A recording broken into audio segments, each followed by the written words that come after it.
네, 40년을 넘게 산 부부였습니다. 그런데 한순간에 황혼 청부 살인으로 끝났습니다. 이 사건 짚어보겠습니다. 최단비 변호사입니다. 안녕하십니까? 안녕하세요. 자, 부인은 청부 살인을 의뢰한 부인은 60대이고요. 죽은 남편은 71살입니다.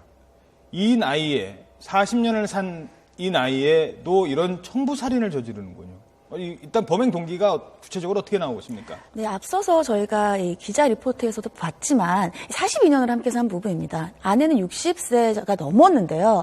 이혼은 지난 3월에 했고요. 남편이 아내를 상대로 재산분할 청구 소송을 했습니다. 근데 아내 앞으로 20억 원 정도의 부동산이 있었던 거예요. 예. 아마 그래서 지금은 범행 동기로 돈을 나눠주기 싫었던 것이 아닌가, 돈에 관련된 게 아닌가라는 추측을 하고 있는데요. 재산분할 청구 소송을 하는 과정에서 아내가 자신이 알고 지내던 사설 구급차 운전기사에게 부탁을 합니다. 남편이 다시 나오지 못하는 곳을 넣어주면 5천만 원을 주겠다. 아하. 그래서 이 남자가 다른 공범과 함께 남편을 도로에서 납치하고요. 살해해서 안매장한 사건입니다. 이 청부 살인은 다른 범죄보다 더 중하게 처벌받는 거 아니겠습니까? 청부살인 같은 경우에는요, 살인죄와 같이 처벌받습니다. 내가 살인을 하지 않았다고 해서 살인죄가 아닌 것은 똑같군요. 아니거든요. 부탁 자체가 그렇죠. 살인이군요. 본인이 직접 살인한 것과 같은 형량으로 처벌받습니다. 아, 그렇군요.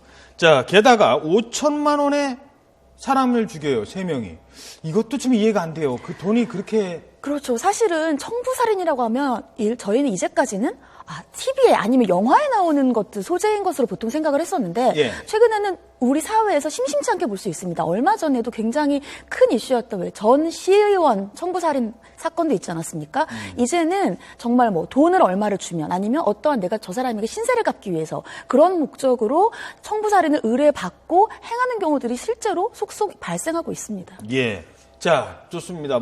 피해자는 이제 숨졌어요. 남편은 이제 숨졌습니다. 하지만 재산분할 소송을 하고 있었잖아요. 근데 한 사람이 죽었는데 이게 청부살인으로 죽은 거예요. 그냥 사고사가 아니라 살인을 했습니다.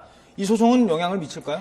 재산분할 청구 소송 같은 경우에는 재산이지 않습니까? 네. 한 사람이 사망을 하게 되면은 자식에게 상속인에게 수계가 됩니다. 근데 이 아내는 이미 이혼했기 때문에 상속인은 아니고요. 자녀에게로 가게 되는데 문제는 자녀와 어머니 사이가 좋으면 이게 문제가 안 생기는데요. 이들 같은 경우에는 이 여자분이 나는 남편이 자꾸 나를 의심을 하고 의처증이 있고 폭행을 행사했기 때문에 이러한 범행 동기가 있었다라고 얘기하지만 가족들은 오히려 아내가 남편을 폭행했었다라고 다른 진술을 하고 있거든요.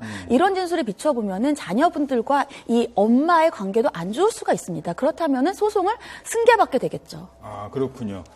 그러니까 남편을 청부살인해서 죽였다고 해서 그 돈이 자기 돈이 되는 거는 아닙니다. 네.